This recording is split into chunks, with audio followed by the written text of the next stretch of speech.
Hello boys and girls, we're here with Josh Thompson and of course Mike Salemi. This animal right here is going to demonstrate some moves for us, but I'm going to actually give you the MMA perspective on what I use kettlebells for. So right now I'm going to take you through the hip escape, which I will use the kettlebell for, right into our combat sit-up, and then into the samurai walk, which those two names, combat sit-up and samurai walk, were given to us by a good friend of ours, Raul Castillo. So we're going to actually go through this position here. I'll show you a body weight one because Mike's the kettlebell master here, but I'm going to show you how I use it in a body weight, but I also use the kettlebell with me as well. So I get to my hip escape, and I start in a stale position. So I'm going to stay sitting in one position as I do this. I will load the kettlebell here in the L-shaped handles on the grips, and I will explain to you later as Mike does it. I will explain to you why I'm doing it in this position. So what I will do is I will load the kettlebell here. I will stay in one spot. Okay, so what I'm going to do, the side that I'm actually going to lay to first is I'm going to lay that leg flat, and then I'm going to hip escape. Look at how my butt comes up off the ground.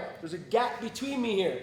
Okay, so I come back, then my leg goes straight, and my leg is bent, push down, back to my position. Now I'm going to tuck my heel up underneath me. Okay, if that helps you to get a little bit of momentum, you can actually lift your hips up as if you're doing like almost a reverse crunch. I'm going to tuck my heel to my butt.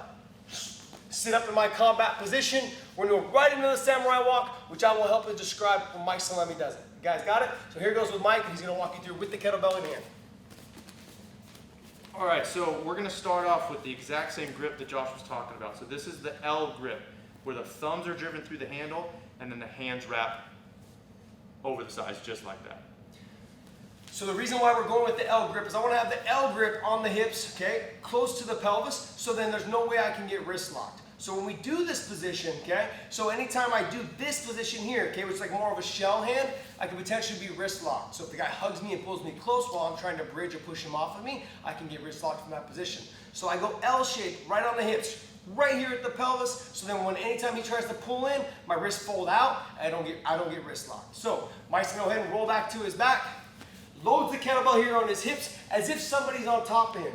So now when Mike starts to actually do his hip escape, okay, he's going to turn to one side, start to elevate his hips so his hips are off the ground, then he pushes the kettlebell down towards his feet and he rotates right back to his normal position. Now he does the other side, beautiful work. Now he goes right to his combat setup where he tucks his heel up underneath his butt. Beautiful, extended the arm, pulled it in as if the leg was being pulled in on a double leg or a single leg, and he goes right to his samurai walk.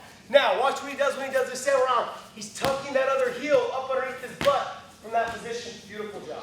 So Josh, what's the importance of the samurai walk? So what the samurai walk does is when we actually end up in that type of position, I'm tucking my heel up underneath me. So if someone starts to try to drive back into me, I don't end up on bottom getting smashed. I actually have my knees in a good position to actually start to attack some sort of leg submission or try to put my feet up onto their hips to start to get myself back into a guard position, either butterfly guard, half guard, full guard, whatever that may be. But if I'm just back with my leg back behind me and the guy hips into me, he could potentially drive me over off balance and end up being in a more advantageous position.